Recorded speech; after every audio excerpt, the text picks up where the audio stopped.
Raya Haji. Lagi-lagi nak Raya Haji. Kak, kita nak Raya Haji, at least kita bergambar satu family. Bukan akak seorang penuh satu kamera. Nanti orang cakap, kenapa tak korban lagi ni, lembu ni? Kak, sampai bila? Kak, jadikan motivation. Apa yang orang pernah hina korang, kata kau tak ada perubahan lah. Kak, boy dengan Laming, semua orang cakap dulu selekeh, wudu, masam. Sebab bila badan kita besar, kita berpeluh banyak. Bila kita berpeluh banyak, kita berbau. Bau tu memang kita tak bau sendiri. Orang lain akan Laming dulu yang dia wangi. Uish, betul? Aku je tahu. Mu tahu? Tapi tak itu bak pemoyak aku wangi, handsome. Jaga hati, Ming. Begitulah kawan. Okey. Berapa ramai yang nak dalam ni 800 orang, sini 500 orang, berapa orang yang nak harga jackpot kita nak bagi dekat korang. Berapa ramai yang nak harga jackpot, komen saya. Komen saya. Ming, ini harga gila macam ni aku tak pernah bagi seumur hidup aku.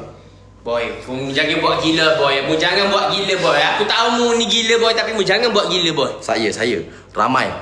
Aku dengar. Korang stay kat sini, boy nak ajar korang cara minum, cara consume, cara yang efektif macam mana, and nak lagi sedap aku bagi harga jackpot. Ming, pergi ambil sana tu, Ming.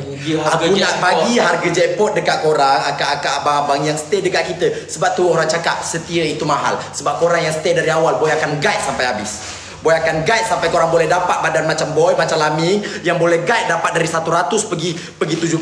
Boy akan guide korang. Dan paling bagus, aku nak bagi harga jackpot. Selalunya akak, orang beli Vavavoom ni dengan harga 120. Paling minimum 110. Akak, jangan buat gila boy, nak bagi jackpot boy. Ramai ni boy. Akak tengok harga berapa kita bagi akak. Mu situ.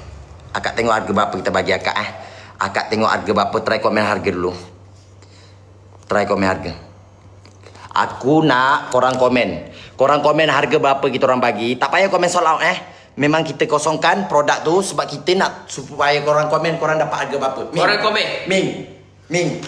Kalau 120 harga, kita akan untung. Kita akan untung. Tapi kalau 100 ataupun 90 ataupun 80, kita akan rugi. Itu memang tak. Jadi kita tak nampak harga lagi ni. Kita memang tak boleh elak. Kalau 90 kita tak boleh nak elak, 80 kita tak boleh nak elak, 100 pun kita tak boleh nak elak. Tapi kalau 100 ke atas kita untung. Okay, ready. Harga berapa 1, 2, 3. 88, 92, 100. Harga jackpot sangat ni. Dengan 92, dengan 100 tu akak dapat berapa pack akak? Dekat beg kuning tulis berapa? 2 pack coklat, 2 pack kopi. Tapi aku cakap ini harga dah murah. Harga memang